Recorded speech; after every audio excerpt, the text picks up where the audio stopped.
Di minggu ini kawan, ada 3 problem yang kita hadapi. Apa itu? People. 2. Produk. Yang ketiga, place kita. Nah, tapi jangan khawatir. Kita sudah pecahkan bareng-bareng. Cuman kita perlu konsisten. Yuk kita bedah dari yang people. Gimana teman-teman? WA blast-nya, follow up customer-nya gimana?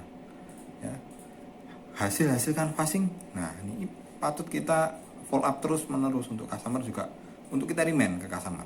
Yang kedua, dari produk kita sudah bersih atau belum, produk kita sudah sesuai atau belum, ya, display kita sudah sesuai belum. Lalu yang terakhir di place. Nah, place ini kita sudah support ke teman-teman untuk area bazar, dan sekaligus promonya juga sudah kita mintakan ke PNE.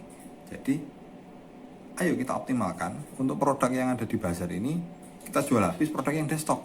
Jadi inventorinya sehat, produk desktopnya juga segera hilang dari sini, ya, kejar standarnya 20%, dan yang pastinya sales, jadi ke sales. Nah teman-teman, dari 3 problem ini, ayo saya minta dari kapten, dari senior, saling bersinergi. Apa saat ada kendala di floor, langsung sampaikan. Kita sharing, kita pecahkan masalah itu bersama.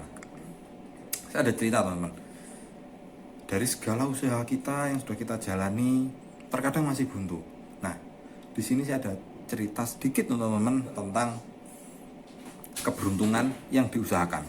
Ini saya mengutip dari motivator James Gui saat seminarnya. Jadi saya kutip, yaitu tentang keberuntungan kok diusahakan, bagaimana caranya. Saya ada cerita di sebuah kota di Indonesia.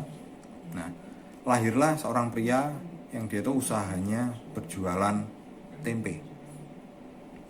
Dia tuh pengen tempenya tuh terkenal mendunia. Nah, pada suatu hari dia bertemu dengan orang Jepang. Lalu dia menjalin hubungan, komunikasi, dan pada akhirnya mereka menikah.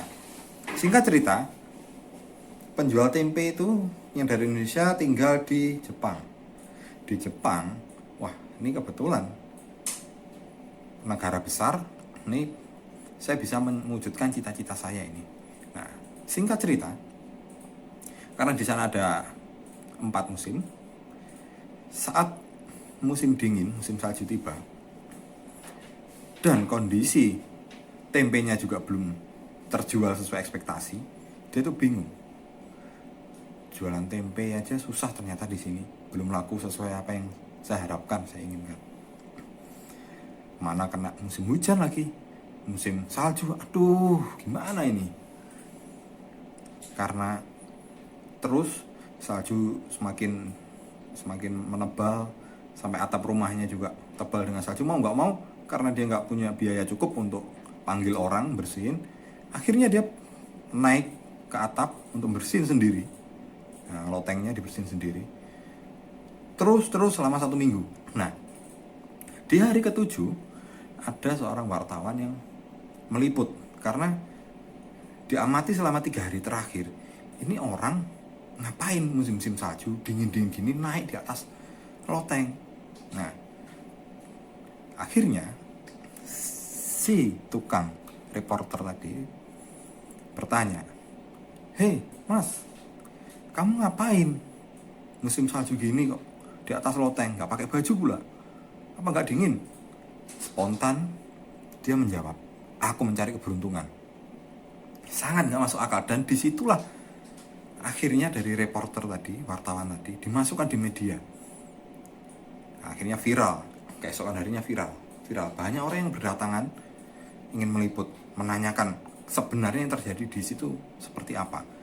Nah, akhirnya setelah didatangi wartawan dan banyak media yang datang meliput, karena juga masuk surat kabar, apa sih sejatinya kok musim dingin, musim salju sampai naik ke atap loteng, kenapa? Dijelaskan kendalanya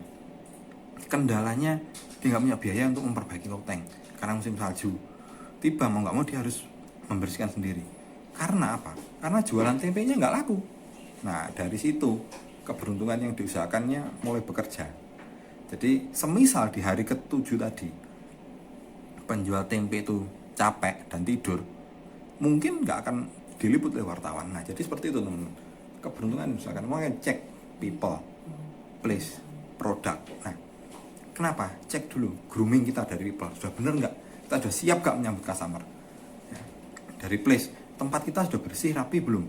Nyaman nggak untuk customer? Produk kita juga rapi nggak? Bersih nggak? Berdebu apa enggak? Nah, jangan-jangan customer sudah datang karena melihat produknya kotor, akhirnya ilfil, nggak jadi beli. Nah, makanya ayo kita cek setiap hari, cek ya. Karena nggak mau faktor itu juga penting teman-teman. Jadi ayo kita pasti bisa. Kita lakukan semua, cek semuanya kapten, peran fungsi kapten, ayo jalan. Kita optimalkan semuanya dari internal kita dulu sebelum kita jauh ke eksternal.